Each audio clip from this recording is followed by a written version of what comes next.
ಪ್ರೀತಿಯ ವಿದ್ಯಾರ್ಥಿಗಳೇ, ಇವತ್ತಿನ ದಿನ ಕೆಲಸ ಮತ್ತು ಶಕ್ತಿ ಲೆಸನ್ ನಂಬರ್ 10 ಯಾವುದು ಭಾಗ 2 ಯಾವುದು ಪಾಠ ಕೆಲಸ ಮತ್ತು ಶಕ್ತಿ ಬಗ್ಗೆ ಇವತ್ತು ಅಭ್ಯಾಸ ಮಾಡೋಣ.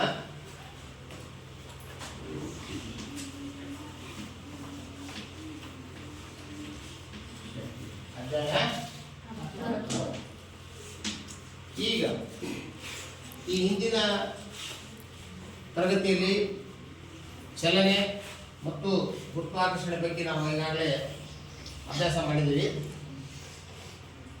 ಚಲನೆ ಅಂದ್ರೇನು?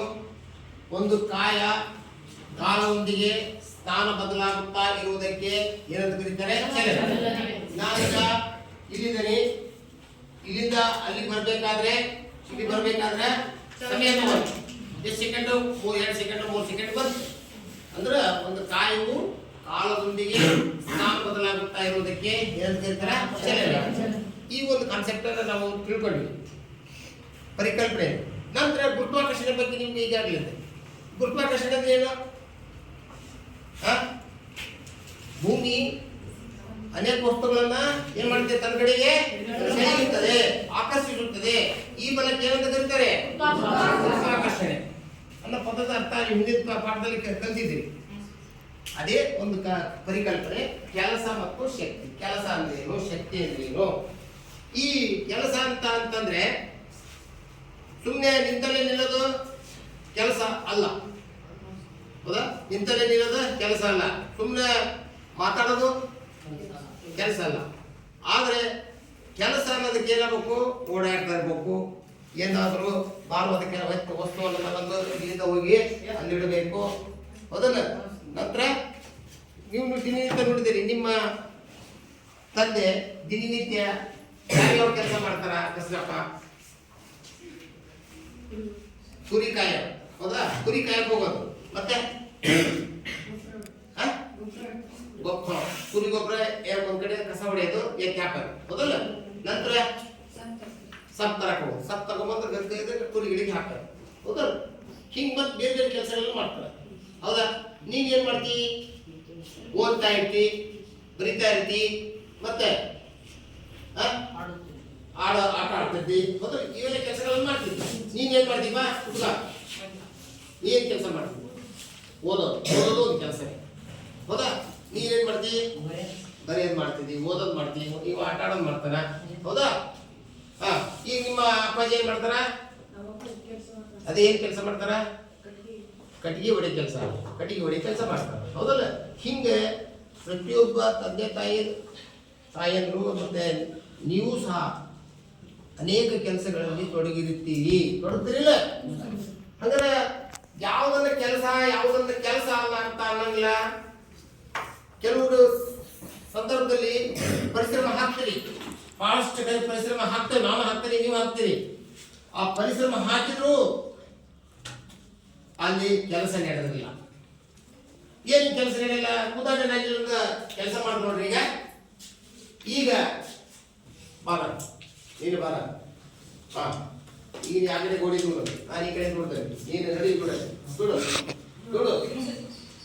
ನೋಡಾಕತ್ತೀನಿ. ಇದು ಕೆಲಸ ಅಂತ ಗೋಡಿ ಸಂಗತ. ಈಗ ಒಂದು ದೊಡ್ಡ ಬಂಡೆ ಇದೆ, ಬಂಡೆ ಎತ್ತಿ ಇನ್ನೊಂದ್ ಕಡೆ ಇಡ್ಬೇಕು ಅಂತ ಹೇಳ್ತಾರೆ. ದೊಡ್ಡ ಬಂಡೆ ಎತ್ತಕ್ಕೆ ಪ್ರಯತ್ನ ಮಾಡ್ತಾರೆ, ಅದ್ರ ಬಂಡೆ ಸ್ವಲ್ಪ ಕೆಳಗಡಲ್ಲ. ಹಾಗಾದ್ರೆ ಅದು ಕೆಲಸ ಅಂತಾರ? ಕೆಲಸ. ಹಾಗಾದ್ರೆ ಕೆಲಸ ಅಂದ್ರೆ ಏನು? ಕೆಲಸದ ಪದದ ವ್ಯಾಖ್ಯೆಯನ್ನು ತಿಳಿಸಿ ಅಂತ ಕೇಳಿದಾಗ ಕೆಲಸ ಅಂದ್ರೆ ಏನು? ಕೆಲಸಕ್ಕೆ ಉದಾಹರಣೆ ಆಡೋದು,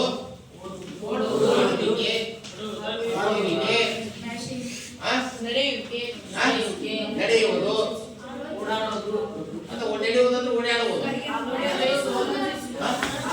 ಹೇಳಿ ಆಲೋಚಿಸುವುದು ಕೆಲಸನ?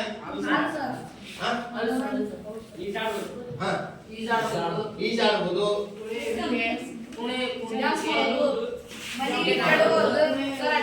ಕುಣಿಯುವುದು, ಕುಸ್ತಿ ಆಡುವುದು. ಈಗ ಒಂದು ಕುಂತು ಸಿನಿಮಾ ನೋಡೋದು, ಅದು ಅದು ಕೆಲಸನೇ.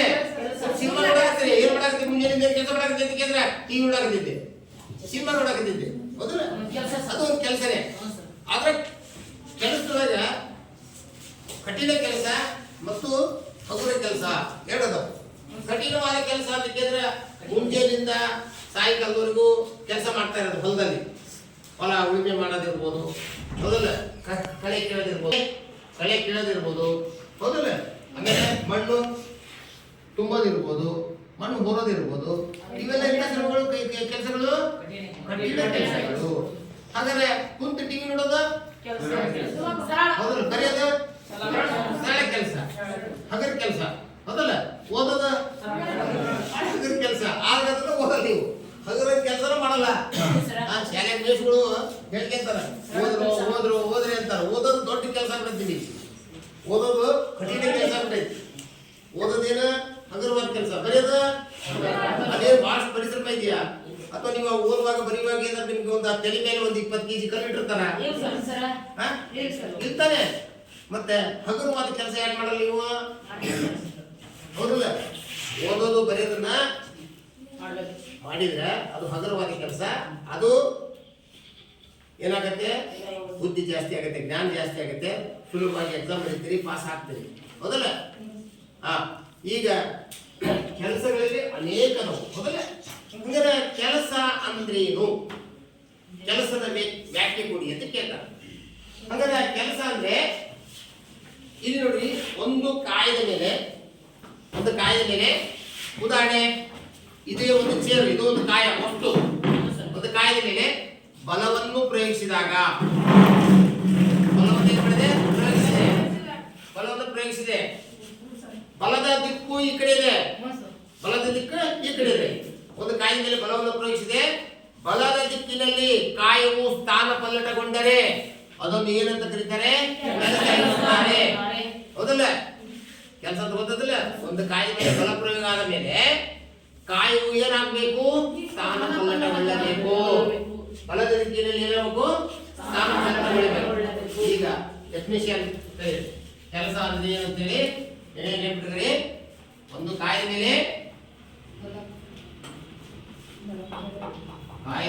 ಮೇಲೆ ಬಲ ಪ್ರಯೋಗಿಸಿದಾಗ ಅಥವಾ ಪ್ರಯೋಗಿಸಿದಾಗ ಕಾಯವು ಬಲದ ದಿಕ್ಕಿನಲ್ಲಿ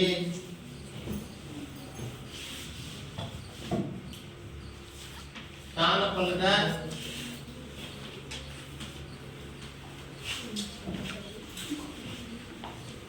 ಗೊಳ್ಳುವುದನ್ನು ಏನಂತ ಕರೀತಾರೆ? ಕೆಲಸ.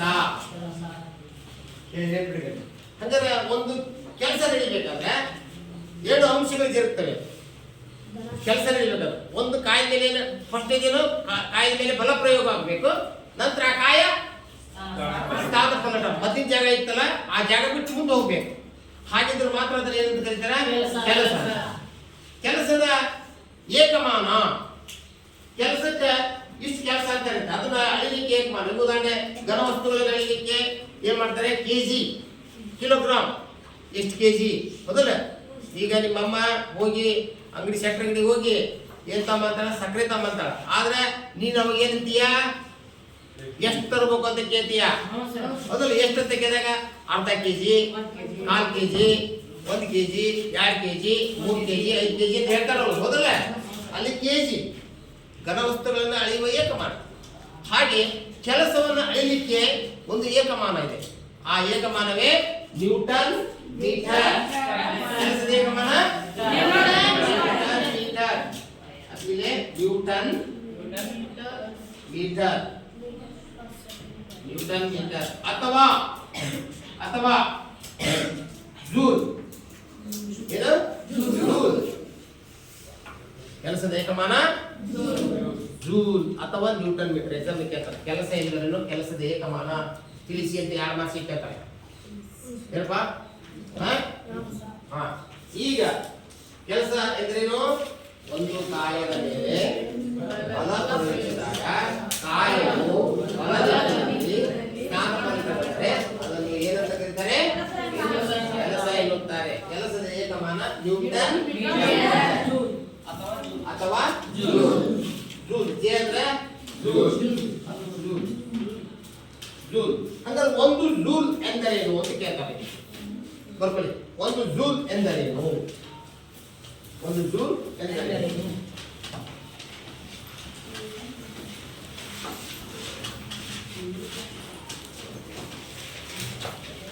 ಜೂಲ್ ಎಂದರೆ ಇದು ಕೇಳ್ತಾರೆ ಎಕ್ಸಾಮ್ಗೆ. ಅದಪ್ಪ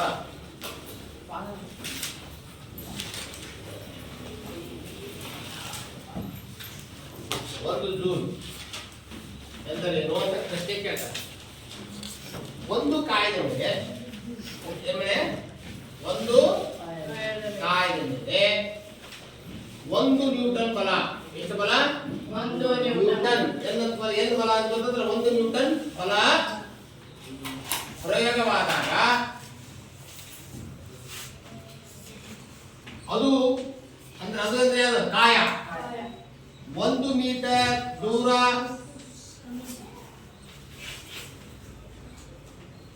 ಕ್ರಮಿಸಿದರೆ ಅದನ್ನು ಒಂದು ಜೂಲ್ ಅಂತ ಕರೀತಾರೆ. ಕೇಳಿ ನೋಡಿ, ಇಷ್ಟು ಈಜಿ ಇದೆ ಹೌದಲ್ಲ? ಕೇಳಿ, ಒಂದು ಕಾಯದ ಮೇಲೆ 1 ನ್ಯೂಟನ್ ಬಲ ಪ್ರಯೋಗವಾದಾಗ ಆ ಕಾಯವು 1 ಮೀಟರ್ ದೂರ ಕ್ರಮಿಸಿದ್ರೆ ಅದನ್ನು ಒಂದು ಜೂಲ್ ಆಗಿರ್ತಾರೆ. ಈಗ ಉದಾಹರಣೆ, ಇದು ಒಂದು ಕಾಯ. ಕೇಳಿ, ಒಂದು ಕಾಯ, ಈ ಕಾಯದ ಮೇಲೆ 1 ನ್ಯೂಟನ್ ಬಲವನ್ನು ಪ್ರಯೋಗ ಮಾಡ್ತಾರೆ. ಮಾಡಿದೆ, ಇದು ಎಷ್ಟು ದೂರ ಚಲಿಸಬೇಕು? 1 ಮೀಟರ್. 1 ಮೀಟರ್ ಅಂದ್ರೆ ಎಷ್ಟು? 3.5 ಅಡಿ. ಎಷ್ಟು ಮೀಟರ್? 1 ಮೀಟರ್. ಇದು 1 ನ್ಯೂಟನ್ ಬಲ. 2 ನ್ಯೂಟನ್ ಬಲ ಪ್ರಯೋಗ ಮಾಡಿದ್ರೆ ಎಷ್ಟು ಮೀಟರ್? 2 ಮೀಟರ್. 5 ನ್ಯೂಟನ್ ಬಲ ಪ್ರಯೋಗ ಮಾಡಿದ್ರೆ 5 ಮೀಟರ್. ಅರ್ಥ ತಿಳಿದ? ಒಂದು ಕಾಯದ ಮೇಲೆ 10 ನ್ಯೂಟನ್ ಬಲ ಪ್ರಯೋಗ ಮಾಡಿದೆ.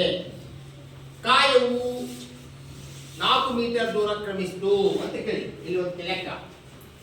ಈಗ ಒಂದು ಕಾಯದ ಮೇಲೆ ಎಷ್ಟು ಕೆಲಸ ಇದೆ? 10 ನ್ಯೂಟನ್ ಬಲ ಪ್ರಯೋಗ ಆಗಿದೆ ಒಂದು ಕಾಯದ ಮೇಲೆ. ಕಾಯ ಅಂದ್ರೆ ಒಂದು ಕಾರ್ ಇದೆ, ಆ ಕಾರ್ನ ಬಿಡಬೇಕು ನಾವು. ಅದಕ್ಕೆ ಎಷ್ಟು ಬಲ ಪ್ರಯೋಗ ಮಾಡಿದ್ವಿ? 10 ನ್ಯೂಟನ್ ಬಲ ಪ್ರಯೋಗ ಮಾಡಿದ್ವಿ.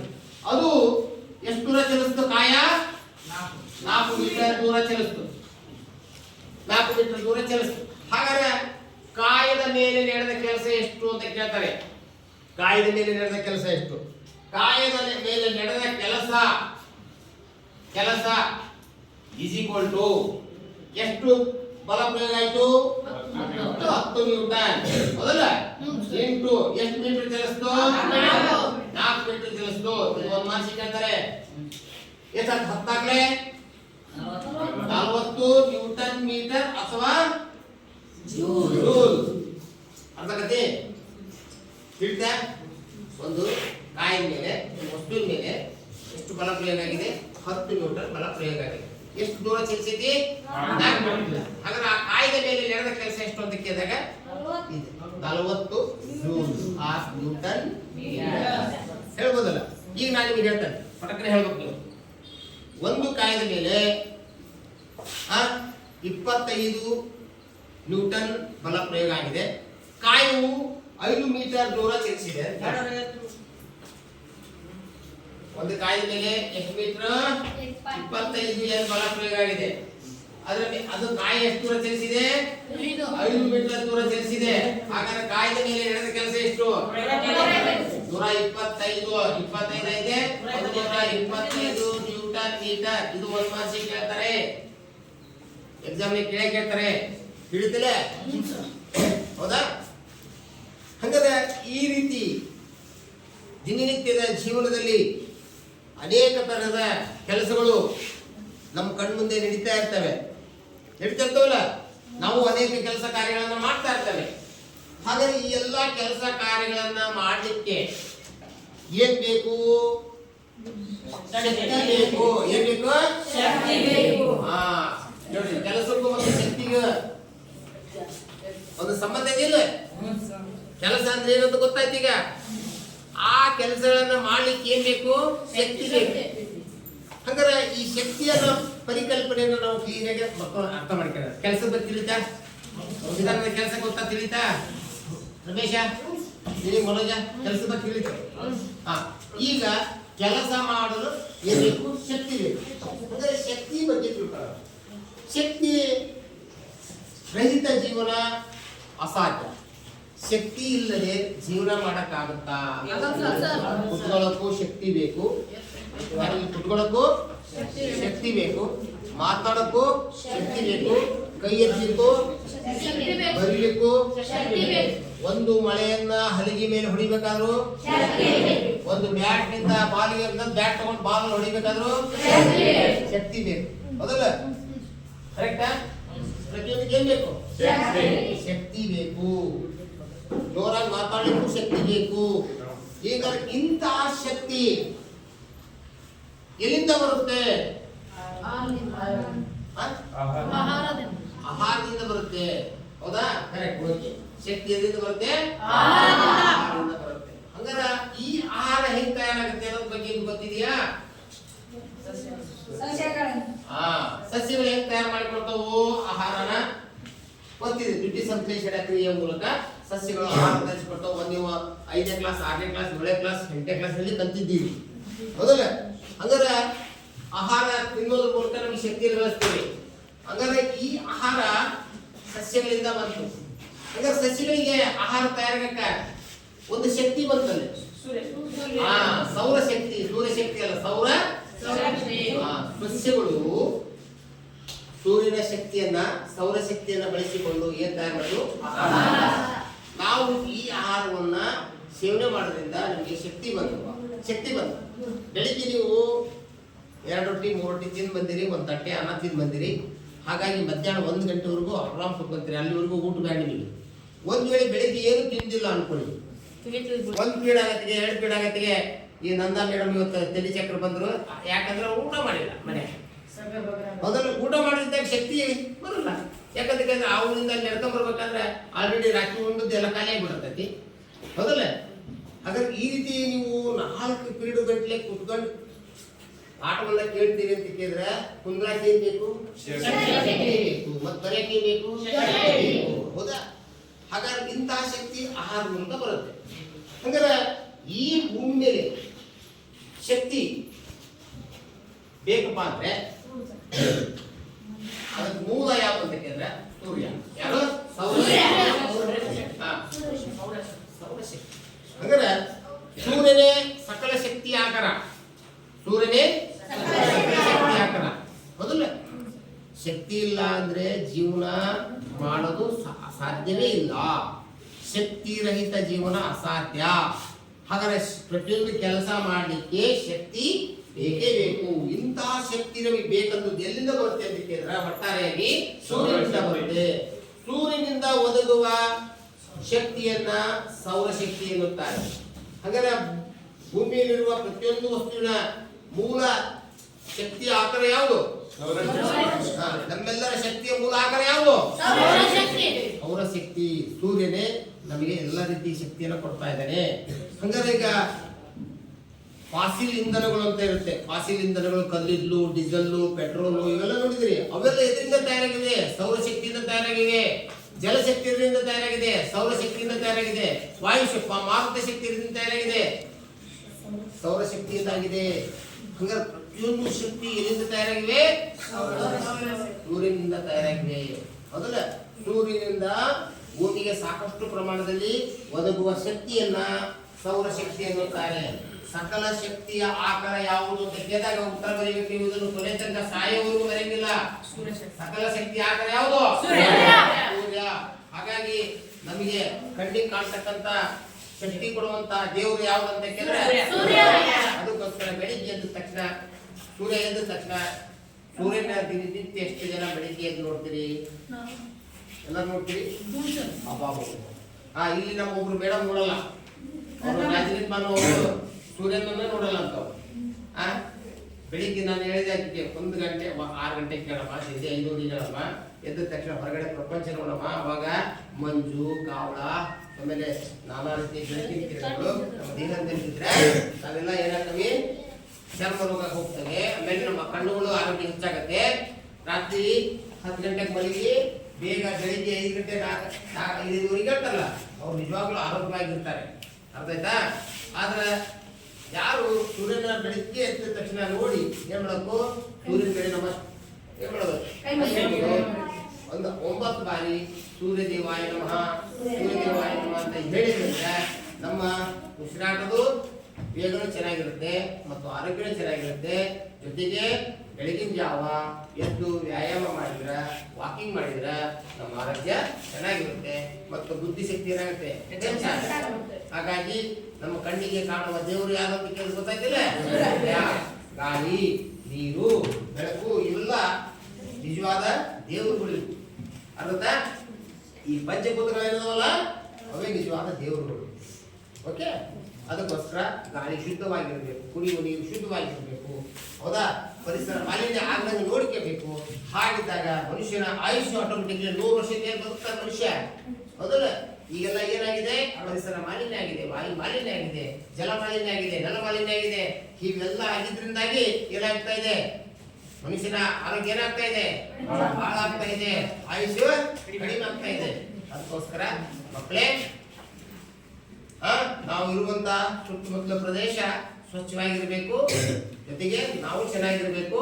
ಅಂದ್ರೆ ದೈಹಿಕ ಪರಿಶ್ರಮ ಪಡಬೇಕು. ಹೌದಲ್ಲ? ದೈಹಿಕ ಪರಿಶ್ರಮ ಮತ್ತು ಮಾನಸಿಕವಾಗಿ ಸಿದ್ಧರಿರ್ಬೇಕು ನಾವು. ಹೌದಾ? ಭೌತಿಕ ಚಟುವಟಿಕೆ ಮತ್ತು ಮಾನಸಿಕ ಚಟುವಟಿಕೆಗಳು ಸಹ ಶಕ್ತಿಯನ್ನು ಇದು ಮಾಡ್ತವೆ. ಹೌದಲ್ಲ? ಹಾಗಾದ್ರೆ ಈಗ ಶಕ್ತಿ ಎಂದರೇನು ಅಂತ ಕೇಳ್ತಾರೆ. ಶಕ್ತಿ ಎಂದ್ರೆ ಯಾರು ಹೇಳ್ತೀರಿ? ಕೆಲಸ ಮಾಡಲು ಬೇಕಾಗುವ ಸಾಮರ್ಥ್ಯ. ಸಿಂಪಲ್. ಈಗ ಒಂದಿನ ಪುಸ್ತಕ ತೆಗೆದಿಲ್ಲಿಂದ ಈಗ ಇಡಬೇಕು ಅಂದ್ರೆ ಏನ್ ಬೇಕಪ್ಪ? ಒಂದು ಬ್ಯಾಗ್ ಇಲ್ಲಿಂದ ಈ ಕಡೆ ತರ್ಬೇಕಾದ್ರೆ ಏನ್ ಮಾಡ್ಬೇಕಪ್ಪ? ಮೊದಲ ಮೊದಲ ಒಂದು ಪೆನ್ ಅನ್ನ ಕೈಯಾಗಿ ತಗೊಂಡು ಬರೀಬೇಕಾದ್ರೆ ಏನ್ ಬೇಕು? ಶಕ್ತಿ ಬೇಕಾರೆ. ಹಾಗಾದ್ರೆ ಶಕ್ತಿ ಅಂದ್ರೆ ಏನು? ಕೆಲಸ ಮಾಡಲು ಬೇಕಾಗುವ ಸಾಮರ್ಥ್ಯಕ್ಕೆ ಶಕ್ತಿ ಎನ್ನುತ್ತಾರೆ. ಕೆಲಸ ಮಾಡಲು ಬೇಕಾಗುವ ಸಾಮರ್ಥ್ಯಕ್ಕೆ ಶಕ್ತಿ. ಕೆಲಸ ಮಾಡಲು ಬರೀತೀರಿ ಎಕ್ಸಾಮ್ನಾಗ ಬೇಕಾಗುವ ಸಾಮರ್ಥ್ಯಕ್ಕೆ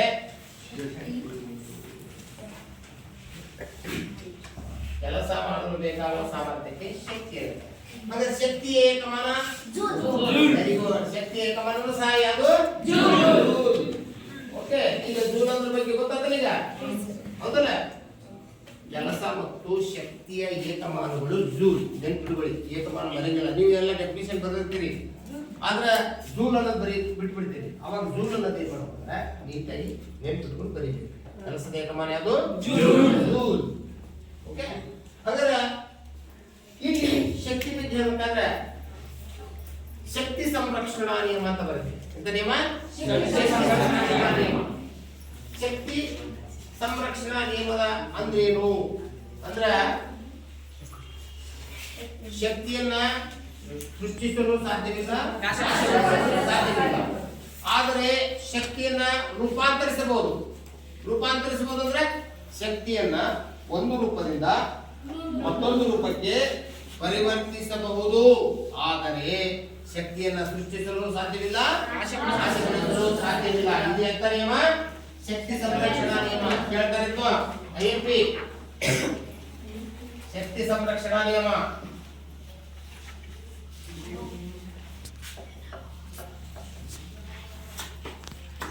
ಶಕ್ತಿ ಸಂರಕ್ಷಣಾ ನಿಯಮ.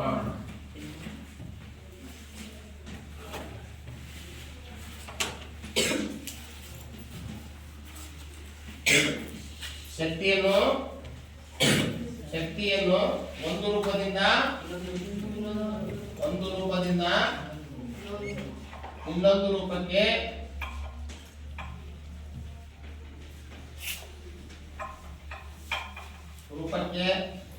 ಪರಿವರ್ತಿಸಬಹುದು.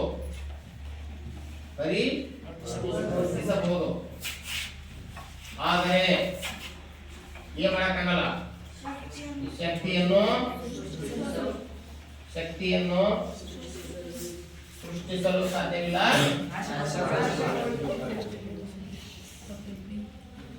ಸಾಧ್ಯವಿಲ್ಲ, ಸಾಧ್ಯವಿಲ್ಲ, ನಾಶಗೊಳಿಸಲು ನಾಶಗೊಳಿಸಲು ಸಾಧ್ಯವಿಲ್ಲ. ಈ ಡೆಫಿನಿಷನ್ ನೋಡಿ ಮಕ್ಕಳೇ, ಶಕ್ತಿ ಸಂರಕ್ಷಣಾ ನಿಯಮ ಸಾಯೋವರೆಗೂ ಈ ಪ್ರಶ್ನೆ ಉತ್ತರ ಗೊತ್ತಿರ್ಬೇಕು. ನೆನಪಿಡ್ಬೇಕು. ಮುಂದೆ ವಯಸ್ಸಾದ್ಮೇಲೆ ನಿಮಗೆ ನಿಮ್ಮ ಮಕ್ಕಳಾಗಿರ್ಬೋದು ಮೊಮ್ಮಕ್ಕಳಾಗಿರ್ಬೋದು ಯಾರ ತಿಳಿದರು ಶಕ್ತಿ ಸಂರಕ್ಷಣಾ ನಿಯಮ ಅಂದ್ರೇನು ಅಂತ ನಿಮಗೆ ಕೇಳ್ತಾರೆ. ಅವಾಗ ಹೇಳ್ಬೇಕು ನೀವು ಶಕ್ತಿ ಅಂದ್ರೆ. ಹಂಗಾರೆ ಶಕ್ತಿ ಎಷ್ಟದವು, ಯಾವ್ಯಾವ ಶಕ್ತಿ ಅದಾವು? ಪರಮಾಣು ಶಕ್ತಿ, ನ್ಯೂಕ್ಲಿಯ ಶಕ್ತಿ, ನ್ಯೂಕ್ಲಿಯ ಶಕ್ತಿ ಅಂದ್ರೆ ಬೈಜಿಕ ಶಕ್ತಿ ಇರ್ತದೆ. ಶಕ್ತಿ ನ್ಯೂಕ್ಲಿಯ ಶಕ್ತಿ, ಮತ್ತೆ ನ್ಯೂಕ್ಲಿಯ ಶಕ್ತಿ, ಯಾಂತ್ರಿಕ ಶಕ್ತಿ, ಯಾಂತ್ರಿಕ ಶಕ್ತಿ, ವಿದ್ಯುತ್ ಶಕ್ತಿ, ಉಷ್ಣ ಶಕ್ತಿ, ರಾಸಾಯನಿಕ ಶಕ್ತಿ, ರಾಸಾಯನಿಕಗಳಿಂದ ಒದಗುವ ಶಕ್ತಿ, ರಾಸಾಯನಿಕ ಶಕ್ತಿ, ರಾಸಾಯನಿಕ ಶಕ್ತಿ, ಬೆಳಕಿನ ಶಕ್ತಿ, ಬೆಳಕಿನ ಶಕ್ತಿ, ಸೌರಶಕ್ತಿ, ಸೌರಶಕ್ತಿ, ನಂತರ ಗಾಳಿ ಶಕ್ತಿ, ಗಾಳಿ ಶಕ್ತಿ, ಉಷ್ಣ ಶಕ್ತಿ, ಉಷ್ಣ ಶಕ್ತಿ, ಉಷ್ಣ ಶಕ್ತಿ. ಹೌದಾ? ಹಾಗಾದ್ರೆ ಇಲ್ಲಿ ನೋಡಿ, ನ್ಯೂಕ್ಲಿಯ ಶಕ್ತಿ ಪರಮಾಣುವಿನಿಂದ ಒದಗುವ ಶಕ್ತಿ, ಬೈಜಿಕ ಶಕ್ತಿ ಅಂತ ಕರೀತಾರೆ. ವಿದ್ಯುತ್ ಶಕ್ತಿ ಕರೆಂಟ್, ಹೌದಲ್ಲ? ರಾಸಾಯನಿಕ ವಸ್ತುಗಳಿಂದ ದೊರಕುವ ಶಕ್ತಿ ರಾಸಾಯನಿಕ ಶಕ್ತಿ, ಬೆಳಕಿನ ಶಕ್ತಿ, ನಂತರ ಸೌರಶಕ್ತಿ, ಗಾಳಿ ಶಕ್ತಿ, ಉಷ್ಣ ಶಕ್ತಿ, ಹೀಗೆ ಶಕ್ತಿ ಇದಾವೆ. ಹಾಗಾಗಿ ಈಗ ಇಲ್ಲಿ ಯಾಂತ್ರಿಕ ಶಕ್ತಿ ಅಂತ ಇದೆಯಲ್ಲ, ಯಾಂತ್ರಿಕ ಶಕ್ತಿ ಅಂದ್ರೆ ಅದ್ರಾಗ ಏನದಾವು? ಚಲನ ಶಕ್ತಿ ಮತ್ತು ಇನ್ನೊಂದು ಯಾವುದು? ಪ್ರಚಲನ ಶಕ್ತಿ. ಪ್ರಚಲನ ಶಕ್ತಿ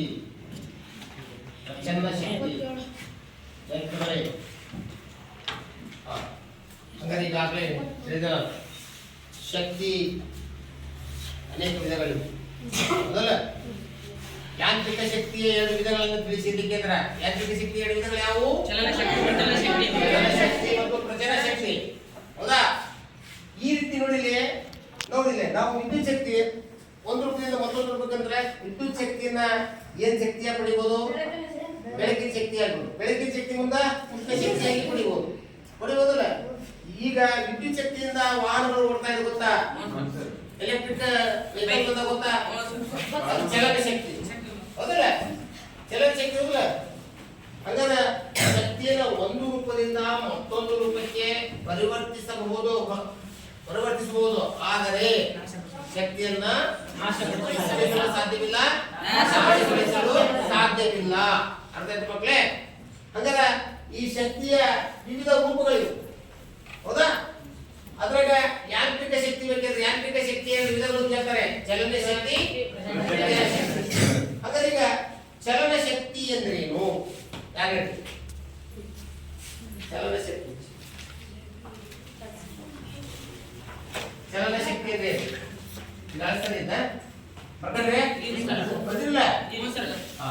ಚಲನ ಶಕ್ತಿ ಎಂದರೆ ವಸ್ತುಗಳು ತಮ್ಮ ಚಲನೆಯ ಸ್ಥಿತಿಯಿಂದ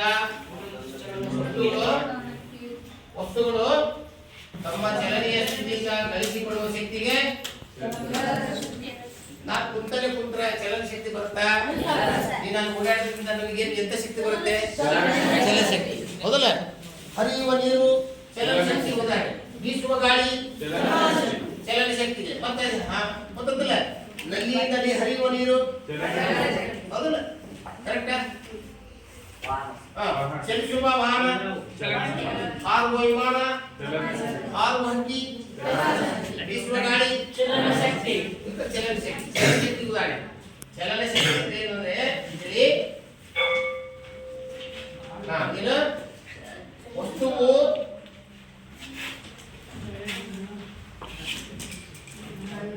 ಚಲನೆಯ ಸ್ಥಿತಿಯಿಂದ ಗಳಿಸಿಕೊಳ್ಳುವ ಶಕ್ತಿಗೆ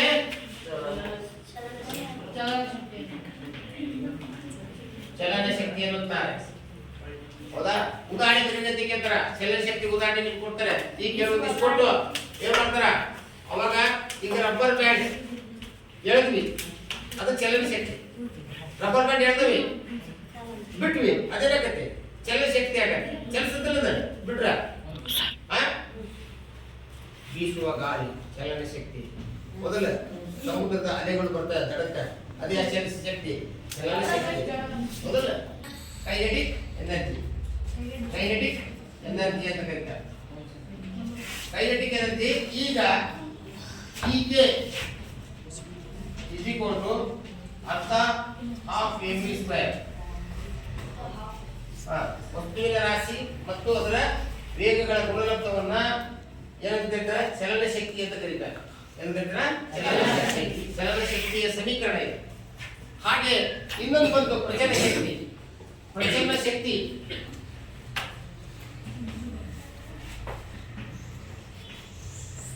ಒಂದು ಕಾಯದಲ್ಲಿ ಸಂಗ್ರಹಿತವಾದ ಶಕ್ತಿಯನ್ನ ಪ್ರಚನ ಶಕ್ತಿ. ಈ ಉದಾಹರಣೆ ಕೇಳಿ. ಪೆಟ್ರೋಲ್ನಾಗೆ ಒಂದು ಶಕ್ತಿ ಇದೆ. ಯಾವ ಶಕ್ತಿ? ಪ್ರಚನ ಶಕ್ತಿ. ಪೆಟ್ರೋಲ್ ಶಕ್ತಿ ಇದೆ. ಅಂಗಡಿಯೊಳಗೆ ಟೆರಸ್ ಮೇಲೆ ಒಂದು ನೀರಿನ ಟ್ಯಾಂಕ್ ಇದೆ. ನಲ್ಲಿ ಯಾರು ಮಾಡಿಲ್ಲ, ಅಲ್ಲಿ ನೀರು ತುಂಬಿದೆ ಟ್ಯಾಂಕ್ ಒಳಗೆ. ಅಲ್ಲಿ ಸಂಗ್ರಹವಾದ ಶಕ್ತಿ ಯಾವುದು? ಪ್ರಚನ ಶಕ್ತಿ.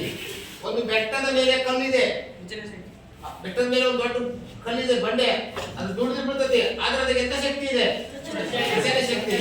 ಹೌದಲ್ಲ? ಪ್ರಚನ ಶಕ್ತಿ. ನಂತರ ಒಂದು ಬಿಲ್ಲಿಗೆ ಒಂದು ಬಾಣನ ಏನ್ ಮಾಡ್ತೀವಿ? ಎಳ್ದಿರ್ತೇವೆ, ಬಿಡ್ತವಿ, ಬಿಡ್ಬೇಕೀಗ. ಯಾವ ಶಕ್ತಿ ಇದೆ? ಪ್ರಚನ ಶಕ್ತಿ ಇದೆ. ಹಿಂಗ ಪ್ರಚನ ಶಕ್ತಿ ಸಾಕಷ್ಟು ಉದಾಹರಣೆಗಳಿವೆ. ಬರೀಬಹುದಲ್ಲ? ಇಲ್ಲಿ ಬರೀಬಹುದಾ? ಎಳ್ದಿಟ್ಟ ರಬ್ಬರ್ ಬ್ಯಾಂಡ್ ಪ್ರಚನ ಶಕ್ತಿ. ರಬ್ಬರ್ ಬ್ಯಾಂಡ್ ಐತಿಲ್ಲ, ರಬ್ಬರ್ ಬ್ಯಾಂಡ್ ಎಳ್ದ್ರೆ ಈಗ ಯಾವ ಶಕ್ತಿ? ಈಗ ಬಿಟ್ರ ಚಲನ ಶಕ್ತಿ. ಈಗ ವಾಟರ್ ಟ್ಯಾಂಕ್ ನೀರು ಸಂಗ್ರಹ ಆಗೈತಿ, ನಲ್ಲಿ ಆನ್ ಮಾಡಿದ್ರೆ ಚಲನ ಶಕ್ತಿ. ಪ್ರಚನ ಶಕ್ತಿ ಬುದ್ಧಿ ಏನಾಗಿ ಪ್ರವೃತ್ತಿ ಆಗತಿ? ಚಲನ ಶಕ್ತಿಯಾಗಿ ಪ್ರವೃತ್ತಿ ಆಗತ್ತೆ. ಮಕ್ಕಳೇ, ಈಗ